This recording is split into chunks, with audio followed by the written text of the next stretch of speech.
Hello and welcome to Stampscaping 101. This is a kind of a non-related, stamping related video here, but sometimes people have asked me how I do designs and what do I work with to do the designs, and I do them all with technical pens. I happen to use the Rotring Rapidograph pens, and they're a technical pen made by Sanford, and they come from Germany. And I just found out, it must have been about a year ago, maybe a year and a half ago, that they're going to stop carrying them.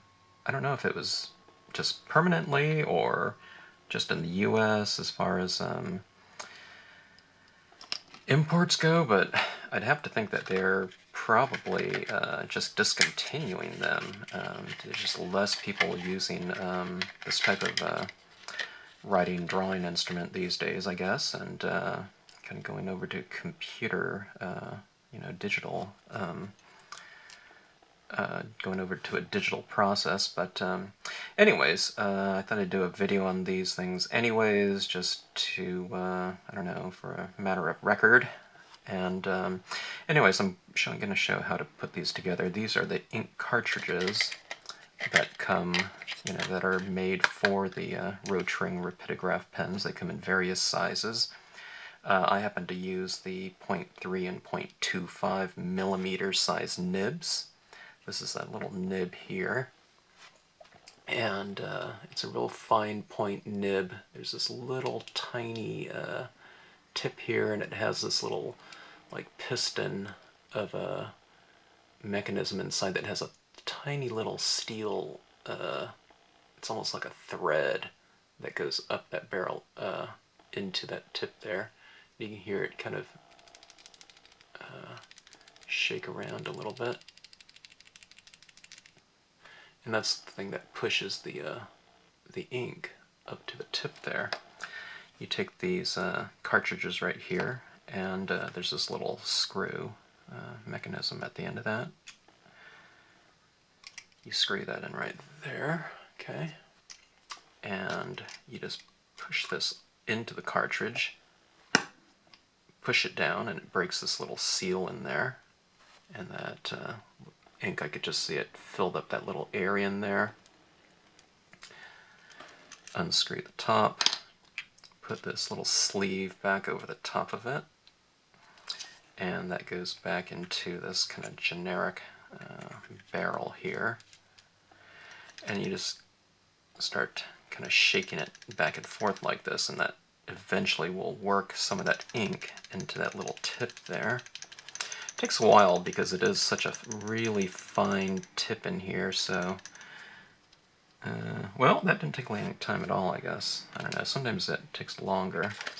But you have a real thin, consistent line every time. Okay, and I do a lot of the little stippling work, so it's important that I get a uniform. I have to know what to expect when I'm doing this.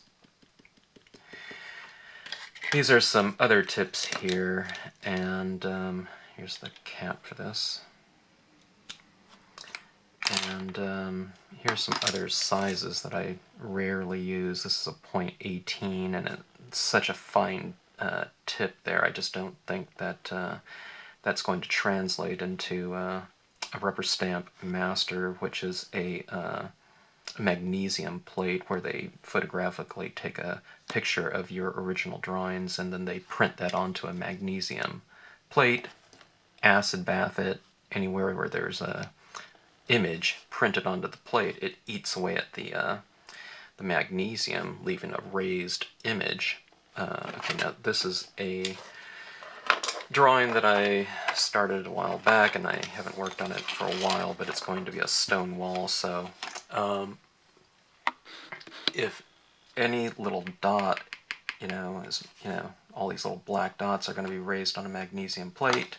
The magnesium plate has a raised image now, and then they press the rubber stamp manufacturers will press this thing called, I don't know, Bakelite or whatever they call it these days, into that magnesium, and you have a negative, and that's what they press rubber into. So we're talking about several generations away from when you will have a raised rubber stamp image. So if you have a 0.18, which is a tiny little dot, by the time it gets to that, it might not read very well. It's because it's going to be just such a tiny fine point image.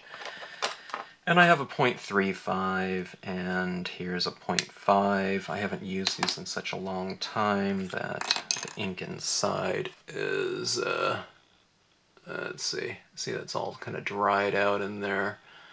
And let's see if that thing's even, see, as I shake this, you can't even hear that thing. So what you would do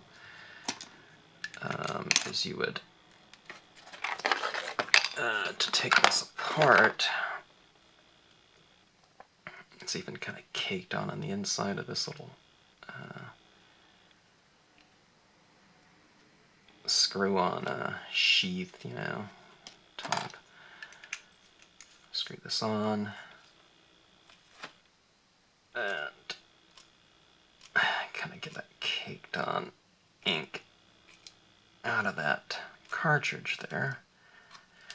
Okay, all that ink's dried up in there right now. So what I'm going to have to do is I'm going to have to take this nib.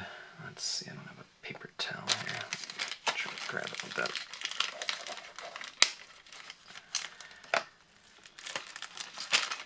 I'm going to have to take this and really clean that off and soak this in water, and hopefully I can get that water inside here and kind of release this. Because like I said, normally I would just throw this away and I would just throw in a new one. But if I can't get these anymore, I'm going to have to kind of, you know, see if I can get this one working again. So what you do is you soak it in water. There were these other things that I used to have where you soak it in some kind of solution, and they even had these ultrasonic cleaners that you throw all your tips into, and it kind of vibrates and hopefully gets up into the that little tip there, and it loosens up the ink and whatnot. But anyways, back to the pens here. This is that 0.3, one of my favorite tip sizes, and what you do is, you know, in stippling, when you're adding these in here, you just kind of make your little dots a little bit denser in some areas, you know, to represent shadow, and to hopefully, as far as a form goes, trying to take a two-dimensional image and make it more three-dimensional by the use of value. But you know, when you're making a rubber stamp out of it, everything has to be in what they call line art. Everything has to be either black and white or white, because there's you can't do like a gray tone. You know, there's no grays when you're stamping out some kind of image. So all of that little shaded area on this stamp here kind of just kind of like a little series of dots, if you can see in there, like right in there. So those are all condensed little dots right there, and each one has been individually pinpointed down with something like this, you know, process right here. So anyways, that's a little side video on the Kohinoor. I mean, not Kohinoor. Kohinoor is another type of pen, the Rotring Rapidograph. And when I found out that these ones were discontinued, I bought a ton of them along with a bunch of inks, so hopefully they should last for a lot of different designs in the future, and hopefully I don't run out of it, because I'll have to find out, you know, figure out some kind of other alternative. But those that use these pens, I don't know, it seems like I don't know anyone else that uses them besides me, but nowadays with the internet you can kind of read a lot of feedback, and everyone's kind of the same mind that use these. We feel that these are the best, you know. They don't clog as much as the other types of pens, and the ink flow is really consistent, and that's exactly what you want when you're drawing, because you don't want to have to kind of keep stopping and kind of working with your media. So anyways, time to get drawing again, and you know, time to get all my equipment in working order. So anyways, thanks for watching, and hopefully if you decide to look into these, you can find them. Okay, thanks for watching again. Bye.